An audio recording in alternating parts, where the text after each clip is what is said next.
C'est pas Kylian qui a parlé. C'est la première fois que je le vois autant vider son sac. Restez bien jusqu'à la fin, hein. Son mariage, son petit frère, son père. Alors que le temps avançait et qu'on voyait toujours pas Kylian se marier, ceci portait directement apparemment sur le choix en lui-même du joueur. Si le mariage manque à mon équilibre, non, je l'ai choisi. Je l'ai fait en pensant que le football c'était toute ma vie. Je voulais en profiter à fond durant ma carrière. Peut-être que j'ai tort, peut-être que j'ai raison, il n'y a que l'avenir qui me le dira. Il en est même venu carrément à citer: j'espère avoir un fils qui détestera le football. Mais ça, c'était surtout après avoir évoqué le monde du football et comment il est. Plus tu as d'argent, plus tu as de problèmes. Si je n'avais pas cette passion pour le foot, le monde du football m'aurait dégoûté depuis très longtemps. Je suis fataliste sur ce qu'est le monde du foot, mais pas de la vie. La vie est magnifique. J'aime dire que les gens qui vont au stade sont bien, venir voir du spectacle et ne pas savoir les coulisses. Certains ne voient pas que ta vie change, ils veulent garder l'image de toi enfant quand tu étais avec eux, mais tu n'es plus le même, tu as des responsabilités, des engagements, des comptes à rendre. Va expliquer ça aux personnes pourtant qui aujourd'hui se battraient pour avoir ta vie. Bien d'accord pourtant sur le fait que ta vie change entièrement à partir du moment où tu es un joueur comme Kylian Mbappé. Wilfried, il est fou en fait, il nous avait caché ça. Kylian, je l'ai entraîné 2 ans, personne ne savait que c'était mon fils, jusqu'à ce qu'un jour, ils disent papa.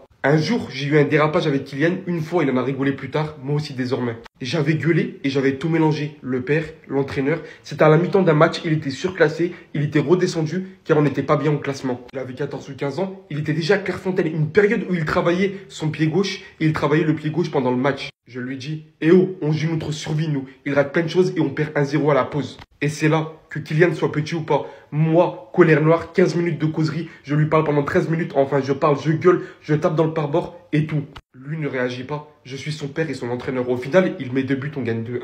J'ai vraiment honte, je suis devenu ce que je ne voulais pas être, il l'a raconté à sa mère. Papa est fou en rigolant, j'ai pris une alerte. Donc toutes ces vidéos de père-fils là, on voyait le père engueuler son enfant parce qu'il était pas assez sérieux. Wilfried était l'un des leurs en fait. Mais sa relation était tellement incroyable avec son fils. Dites-vous qu'ils ont pleuré ensemble après la finale de la Coupe du Monde 2022. La veille, on s'est au téléphone. Normalement, on rigole sa chambre. Et là, j'ai dit un truc, je ne sais pas pourquoi. Si tu la gagnes, t'imagines pas à quel point tu me rendras fier. Quand je le vois, la première chose qu'il me dit: je m'en veux de t'avoir déçu. Je pleure. Lui aussi, je lui dis: t'es fou.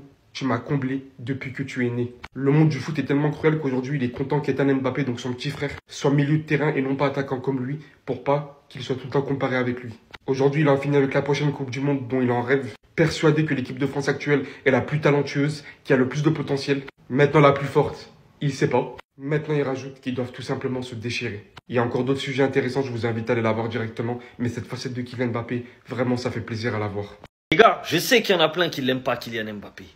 Mais en équipe de France, 92 matchs, 52 buts, 33 passes décisives. Deuxième meilleur buteur et meilleur passeur de la sélection française. À seulement 26 ans. La dernière fois, il avait égalisé Thierry Henry. Aujourd'hui, il l'a dépassé. 52 contre 51. Il a 26 ans. En fait, vous croyez que c'est normal. Mais c'est pas normal. 26 ans, il va finir meilleur buteur de l'équipe de France. On parle pas d'une petite sélection. Par exemple, Haaland, là, en Norvège, j'ai vu, il a fait des meilleurs buteurs. Il a déjà 25 ans, il est meilleur buteur, lui, depuis. Parce que c'est la Norvège, il n'y a jamais de grands joueurs. Mais en équipe de France, il y en a eu des grands joueurs. Des grands attaquants, il y en a eu. Des grands noms, il y en a eu. Mais non, lui, à 26 ans, il va dépasser tout le monde. Et je sais pas si vous avez regardé le match de l'équipe de France, mais qu'est-ce qu'il est en jambes en ce moment? Il court partout, il s'arrête pas. On voit que là, il a faim. Et physiquement, il est bien de ouf. Appel sur appel, il défend un peu et tout. Non, vraiment, la Kiki, là, cette saison, va falloir être concentré sur lui parce qu'il va faire une grosse saison. Bon, maintenant, on est sur le compte du VS, donc on est obligé de faire un petit VS pour finir. Pour vous, Mbappé, plus grand joueur que Thierry Henry ou pas? Répondez honnêtement, avec des stats, avec des trophées, avec des choses, des concrétisations, des choses qui ont été faites, pas juste avec votre cœur. Répondez. On a demandé à nos madrilènes quel était le mieux sapé du vestiaire et écoutez les réponses. ¿Quién se viste mejor? David Alaba. Best. David Alaba, for sure. Eu vou decidir Joe, vai decidir David e Vini. Cama. Eu digo cama. Porque é votado por mim. No sé. Comme vous l'avez constaté, mis à part notre remplaçante boudeuse préférée qui s'habille comme un skater là, tout le monde est unanime. C'est le nom de David Alaba qui ressort sans hésitation. Et encore heureux, lui et ses 23 millions, ce scammer. Tu m'étonnes, il s'habille comme les Rolling Stones. Il a un Tadora, oui. Et le Real Madrid l'a très bien compris. C'est pour ça que dans toutes les publicités, avec les habits un peu mystiques, c'est lui qui pose. Faut bien qu'on le renta. Comme on peut pas compter sur lui, pendant que ça joue, il pique. On a même tenté de se débarrasser de lui. Il a dit il veut pas partir. Il a raison, il voulait acheter un nouveau sac à sa femme. Et puis il est dans son droit. Quoique tu me diras, c'est pas le salaire qui fait l'habillement, parce que bon, quand tu vois Kylian Mbappé, dites-vous que le deuxième le plus cité, c'est Eduardo. Il doit avoir un salaire au moins 10 fois inférieur. Mais c'est pas grave, on t'aime bien. Et t'as de la chance que t'as porté cette chaise, hein. Parce que sinon, oh. Le joueur anglais du Real Madrid, Jude Bellingham, fait tout pour revenir le plus tôt possible à la compétition. N'oubliez pas qu'il s'est fait opérer il y a quelques semaines de l'épaule. Donc il a travaillé plus de 7 heures à Valdebebas, donc au centre d'entraînement du Real Madrid. Donc hier, il est parti à 21h20 les gars, voilà, parce qu'il souhaite bien sûr énormément bosser sur son rétablissement pour essayer de revenir bien sûr avant la prochaine trêve internationale. On va parler d'un autre joueur blessé du côté du Real Madrid, c'est Ferland Mendy, un joueur qu'on n'a pas oublié, parce que c'est vrai qu'il joue plus du tout les gars. Il n'y a toujours pas date de retour pour Ferland Mendy qui est blessé depuis près de 5 mois. Le club est très prudent tout simplement avec l'ancien joueur de Lyon. Il a manqué quand même 87 matchs et était absent pendant 590 jours depuis son arrivée en 2019 au Real. On va parler cette fois-ci du jeune Turc Arda Güler. Donc il a toujours voulu rester au Real Madrid, il adore l'équipe madrilène. Arda n'a jamais changé d'avis car il savait que Xabi Alonso allait arriver. Si Ancelotti serait resté au Real Madrid en tant que coach, là peut-être Arda serait parti, mais vu qu'il y a un nouveau coach, il a voulu rester bien sûr. Il est désormais très heureux de sa nouvelle vie sous les ordres bien sûr de Xabi Alonso qui le fait jouer maintenant en milieu de terrain. Et on finit avec le Ballon d'Or. Donc le Real Madrid ne sera pas présent à la cérémonie du Ballon d'Or dans 2 jours. Cérémonie bien sûr le 22 septembre prochain. Et le Real les gars n'a toujours pas digéré le nom Ballon d'Or de Vini Junior. Donc aucun représentant du Real Madrid devrait être présent pour cette cérémonie dans 2 jours.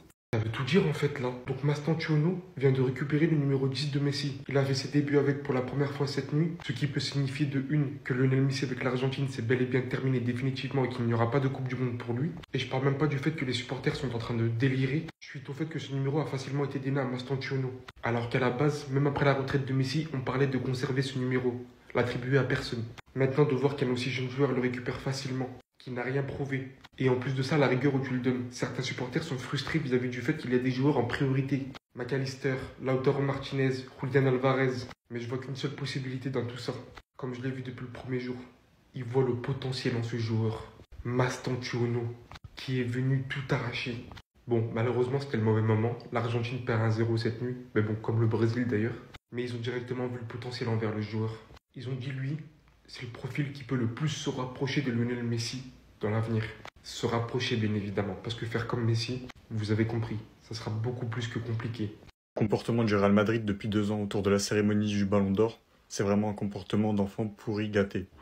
Depuis des années, il bénéficie de l'aide des instances dans absolument toutes les compétitions, et quand la roue elle commence à tourner, il commence à pleurer. Rendez-vous compte qu'ils vont boycotter la cérémonie du Ballon d'Or pour la 2e année consécutive, juste parce que Vinicius il a pas gagné le Ballon d'Or. Et rien que pour ça, franchement, c'est une super nouvelle qu'il l'ait pas gagné au final. Déjà, de par son niveau footballistique, ça aurait été le pire Brésilien de l'histoire à remporter le Ballon d'Or. Et quand tu vois que des mecs comme Neymar, ils l'ont jamais remporté, franchement, ça aurait fait tâche. Mais ça montre surtout que le Real Madrid, c'est un club d'hypocrites qui a aucune classe. Et c'est des hypocrites surtout parce que cette saison, ils ont fait saison blanche, donc dans tous les cas, ils allaient rien gagner. S'ils avaient pas fait une saison de merde et qu'un de leurs joueurs était en compétition pour le gagner, croyez-moi qu'ils auraient pris le premier vol jusqu'à Paris. De toute façon, on n'aura pas besoin d'attendre longtemps pour vérifier cette théorie, parce que l'année prochaine, Mbappé il sera sûrement prétendant au titre, après une bonne saison du Real et potentiellement une grosse Coupe du Monde de sa part.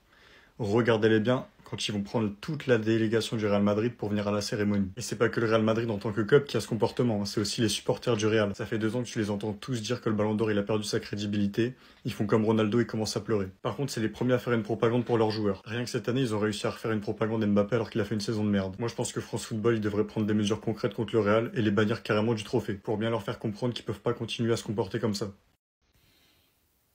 Mais Jude, qu'est-ce que tu fais là? Qu'est-ce que tu fais, Jude, là? Devant les photographes, devant les gens, tu te laisses prendre en photo comme ça? Parce que là, tu vas pas me dire que le paparazzi, il est à 200 mètres de toi. Là, c'est quelqu'un qui a pris la photo devant toi. Et frère, tu sors ta sucette comme ça, à la vanille chocolat, et tu suces ta sucette devant tout le monde. Comme ça. Frérot, tu n'es jamais seul. Il y a toujours des gens autour de toi, frère. Qu'est-ce que tu nous fais, là? Tu nous fais une Théo Hernandez. Il y a 2 ans, on se rappelle ce qu'il avait fait. Mais là, à quoi tu joues, Jude? À quoi tu joues, Jude? Je sais que t'es en arrêt maladie. Je sais que tu veux profiter pour revenir au meilleur niveau. Mais est-ce que t'as besoin de montrer à la Terre entière, au monde entier, à l'univers entier, à la galaxie entière, tout ça? Oui, on sait que t'as de l'oseille. On sait que t'es un grand joueur, on sait que t'es millionnaire, on sait que t'es célèbre. En plus, tu la caches, tu lui mets un petit voile pour pas qu'on reconnaisse qui c'est. En tout cas, j'espère que c'est ta femme. Parce que si ta femme, enfin ta copine, qui est sortie déjà avec beaucoup de footballeurs, voit ça et que c'est pas elle, ça risque de compliquer les choses. Comme la saison dernière, le Real Madrid n'assistera pas à la cérémonie du Ballon d'Or France Football à Paris. Le club merengue n'a toujours pas digéré ce qu'il s'est passé lors de la dernière édition avec Vinicius Junior, qui avait tout remporté. Champions League, Liga espagnole, Super Coupe d'Espagne, il avait marqué en finale, il avait gagné la Super Coupe d'Europe, la Coupe intercontinentale, et il ne l'avait pas eu. Il ne devrait donc y avoir aucun représentant madrilène le 22 septembre à Paris pour la remise du Ballon d'Or 2025. C'est l'information Marca. Voilà, grosse tension entre la FIFA et le Real Madrid. Je peux comprendre que comme tu vas avoir aucun joueur qui va gagner un trophée, de ne pas y aller, mais quand même, voilà, c'est pas la première fois qu'un club se fait voler. Tous les clubs se sont fait voler au Ballon d'Or. T'es quand même le club le plus titré au monde, le club le plus populaire du monde, le club le plus supporté au monde. C'est le Real Madrid qui a le plus de Ballons d'Or depuis la création du Ballon d'Or. Et voilà, c'est pas, on va dire sport. On va dire sport. Mais je peux comprendre quand même qu'il se déplace pas. Moi, je pense que c'est pas par rapport à Vinicius. Moi, je pense qu'il ne se déplace pas parce qu'il n'y a aucun joueur qui va remporter aucun trophée après la saison catastrophique qu'ils ont fait. Aïe aïe les gars, quand tu vois l'Espagne de jour et que tu vois notre équipe de France, notre première mi-temps face à l'Islande les gars, eh ben j'ai un peu peur pour le mondial moi personnellement, parce qu'on est à des années-lumière de cette maîtrise qu'ont pu encore nous montrer les Espagnols face à la Turquie les gars. Et pourtant, Didier Deschamps aujourd'hui, il y a une chose qui est sûre, c'est qu'il peut compter sur des individualités en forme les gars. Aujourd'hui, Kylian Mbappé, il n'y a rien à lui reprocher. Physiquement, il semble en pleine bourre, en confiance dans son football, hors foot les gars, hors terrain, rien à lui reprocher les gars. Aujourd'hui, Kylian Mbappé, en plus un corps buteur sur cette première mi-temps, il dépasse Thierry Henry. T'as des individualités qui sont fortes, avec un Mbappé, avec un Barcola qui est très bon, avec un Olise qui est exceptionnel, avec un Tchouaméni qui est peut-être dans une des meilleures formes de sa carrière en ce moment. Et pourtant, on voit une équipe qui tergiverse, qui sait pas trop où elle va, on a du mal à se créer des occasions, on a du mal à contourner ce bloc bas islandais. Alors oui, on va me dire, oui, mais on joue contre un bloc bas, c'est pas facile. En même temps, les gars, quant à les qualités de l'équipe de France aujourd'hui, avec des Mbappé, avec des Barcola, avec des Olise pour les lancer, c'est normal qu'on joue face à des blocs bas. La problématique, c'est que si à chaque fois qu'on joue un bloc bas, c'est-à-dire un coach qui est un minimum intelligent et qui joue du coup sur nos faiblesses, si on est incapable de le contourner et qu'en plus on prend des buts, bon mais forcément c'est compliqué derrière, c'est compliqué. Et moi j'ai peur d'une chose les gars, je vais pas vous mentir, moi j'ai peur un petit peu de la compétition de trop pour Didier Deschamps, parce que jusque là, une chose est sûre, c'est que c'est une légende les gars, de notre équipe de France, une légende en termes de coach les gars, ce qu'il a fait très peu l'ont fait, voire personne, il faut pas lui enlever ça, mais jusque là même si on jouait pas beau, ça gagnait, il y avait des résultats qui étaient là, solides. Et aujourd'hui, on est fragile, on a du mal, les résultats ils sont pas forcément extraordinaires, on voit qu'on est facilement mis en difficulté d'un point de vue tactique. J'ai peur, j'ai un peu peur de ce mondial-là qui arrive, je sais pas ce que t'en penses, mais c'est vrai qu'en plus, quand tu prends la claque Espagne, les gars, face à la Turquie ou même sur les précédents matchs, ils ont tellement de maîtrise qu'à l'instant T, tu te dis, tu es à des années-lumière de ces équipes-là. Je sais pas ce que t'en penses, mais voilà, cette prépa, enfin cette qualification prépa entre guillemets, elle est pas vraiment rassurante les gars. Dis-moi ce que t'en penses en commentaire. Décidément, le Real Madrid et M. Florentino Pérez, les amis, ne se sont toujours pas réconciliés avec les organisateurs du Ballon d'Or et l'UEFA, puisque l'UEFA a également son mot à dire pour le dernier vainqueur du Ballon d'Or. Alors, d'après ce que j'ai entendu, il y a quelques jours à peine, il y a eu une grande réunion entre les organisateurs du Ballon d'Or, l'UEFA, M. Florentino Pérez et une grande délégation du Real Madrid pour éventuellement enterrer l'âge de guerre après tout ce qui s'est passé évidemment à la dernière cérémonie du Ballon d'Or. Rappelez-vous, qui était favori? C'était Vinicius. Normalement, Vinicius devait l'emporter. Malheureusement, Rodri a fini par remporter le Ballon d'Or au nez à la barbe de Vinicius. Et attention, ce n'est pas tout. Rappelez-vous, Carlo Ancelotti avait également été élu entraîneur de l'année. Évidemment, comme M. Carlo Ancelotti ne s'est pas rendu à la cérémonie, normalement les organisateurs du Ballon d'Or devaient envoyer ce prix au Real Madrid. Carlo Ancelotti n'a jamais rien reçu. Et ça, évidemment, ça a créé de vives tensions supplémentaires. Donc, en ce moment, d'après ce que je sais, le Real Madrid ne se rendra pas à la prochaine cérémonie du Ballon d'Or. Maintenant, je trouve qu'ils devaient quand même mettre un petit peu d'eau dans leur vin et essayer quand même d'envoyer quand même une petite délégation. Évidemment, moi, quelque part, je peux le comprendre. Hein. On a tous été très déçus que Vinicius n'a pas remporté le Ballon d'Or. Et attention les amis, il faut pas oublier le détail le plus important. Le joueur himself, vous avez vu tout ce qu'il a traversé psychologiquement, tout ce qu'il traverse en ce moment, ça se voit même dans son jeu et ça s'est répercuté malheureusement sous la performance du Real Madrid la saison passée. Attention, hein, tout n'est pas la faute du Ballon d'Or, il y a aussi évidemment quelques détails. Hein. Enfin bref, on verra ce qu'il advient. Hein. Mais pour moi, personnellement, les amis, je trouve que ce prix a perdu, à mes yeux, a perdu toute crédibilité. Alors dites-moi tout simplement en commentaire, est-ce qu'une délégation du Real Madrid et M. Florentino Pérez devraient se rendre à la prochaine cérémonie du Ballon d'Or et enterrer la hache de guerre? À vous de jouer. Ciao. C'est donc ça que tu fais pendant ton absence, Jude. Non, mais dis-nous, c'est ça que tu fais pendant ton absence. Et tout ça, devant les caméras, il en a rien à foutre. Il s'en tape en vrai de vrai. Est-ce qu'il a pas tort? Les gars, il a réussi sa vie. Il est footballeur professionnel. Il joue au Real Madrid. Il a géré une peufra. Plus de ça, on sait qu'avant, c'était une escorte de luxe. Il s'est dit, vas-y, je m'en tape. Sur la plage, devant tout le monde, devant les caméras. Régale-toi. Il a raison. Il a plus rien à prouver sur tous les terrains maintenant. C'était peut-être l'une des seules choses qui lui manquait. Et bah voilà. Non, c'est bon. Kylian Mbappé est à 6 buts de dépasser Olivier Giroud. Et je vais dire quelque chose, j'espère que c'est clair pour tout le monde. Si Mbappé remporte une Coupe du Monde encore, et qui devient le meilleur buteur de l'histoire de l'équipe de France, pour moi, il entre facilement top 5 des meilleurs joueurs de l'histoire, et j'ai pas fini, le meilleur joueur de l'histoire de l'équipe de France, et de loin. J'espère que c'est pas tabou, et j'espère que c'est même logique pour tout le monde. Parce qu'on sait que Kylian Mbappé, c'est un joueur de Coupe du Monde, la plus grande des compétitions. Donc, qu'est-ce qui lui empêcherait de devenir top 5 des meilleurs joueurs de l'histoire, avec 2 Coupes du Monde. En plus de ça, acteur principal, il va certainement atteindre les 100 buts en équipe de France. Il a quoi? Il a 26 ans. Il est dans les cordes. Et je pense qu'il va les atteindre. Et en tout cas, s'il remporte sa 2e Coupe du Monde, j'espère qu'il n'y a pas débat. Les gars, faut vraiment qu'on m'explique comment l'un des plus grands sportifs de tous les temps, les gars, il a une posture comme ça.